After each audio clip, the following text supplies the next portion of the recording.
আসসালামু আলাইকুম ও রহমতুল্লাহি ও বারাকাতুহু। সম্মানিত দর্শক, পাঁচটি শব্দে সকল চাওয়া, এমন পাঁচটি শব্দ রয়েছে যে পাঁচটি শব্দ সকল চাওয়া পাওয়া হয়ে যাবে। আর সেই পাঁচটি শব্দ থেকে আমরা মুসলমান হয়ে সব মুসলমানরাই প্রায় বিরত রয়েছে। সুতরাং আসুন সেই পাঁচটি শব্দ কি আমরা জানি।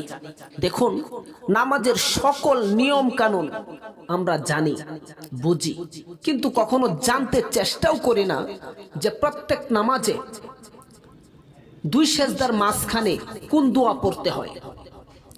আর সেই দুয়ার ভিতরে পাঁচটি শব্দ রয়েছে, সেই পাঁচটি শব্দের ভিতরেই আমাদের সকল চাওয়া পাওয়া রয়েছে এবং সকল চাওয়া পাওয়া হয়ে যায় অটোমেটিকলি।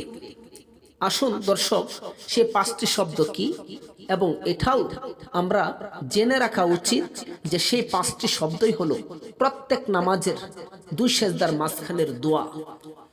এক, আল্লাহুম্মা গফিরলি। যখন আমরা বলি তখন আমরা এই দোয়া করি, হে আল্লাহ, আপনি আমাকে ক্ষমা করুন। যখন এরপরে শব্দে আমরা বলি ওয়ারহামনি, তখন এর বাংলায় আল্লাহ তাআলাকে আমরা বলি আমার প্রতি রহম করুন। তিন নম্বরে যখন আমরা বলি ওয়াহদিনী, তখন আমরা বলি বাংলায় এর অর্থ আসে আমাকে হেদায়াত দান করুন। চার নম্বরে যখন আমরা বলি ওয়াফিনি, তখন আমরা যে কথাটা বলি বাংলায় এর অর্থ আসে আমাকে সুস্থতা দান করুন। পাঁচ নম্বরে যখন আমরা বলি ওয়ারজুকুনি, তখন এর অর্থ বাংলায় আসে এবং আমাকে রিজিক দান করুন। এই পাঁচটি শব্দে আল্লাহুম্মা গফিরলি, হে আল্লাহ আমাকে মাফ করে দিন। ওয়ারহামনি, আমাকে আমার প্রতি রহম করুন। ওয়াহদিনী, আমাকে হেদায়েত দান করুন। ওয়াফিনি, আমাকে সুস্থতা দান করুন। ওয়ারজুকুনি, আমাকে রিজিক দান করুন। যে ব্যক্তি আল্লাহ তাআলার কাছে মাফ পেয়ে গেল তার আর কি লাগে? যার উপর আল্লাহ তাআলার রহম রয়েছে, আল্লাহ তাআলা যাকে রহম করেছেন তার আর কি প্রয়োজন পড়ে?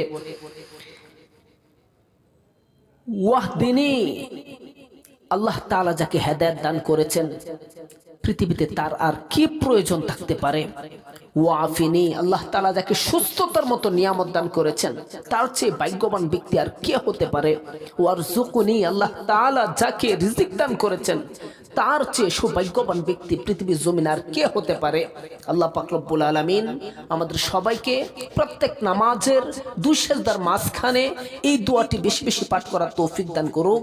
আল্লাহুম্মা গফিরলি ওয়ারহামনি ওয়াহদিনী ওয়াফিনী ওয়ারজুকুনি।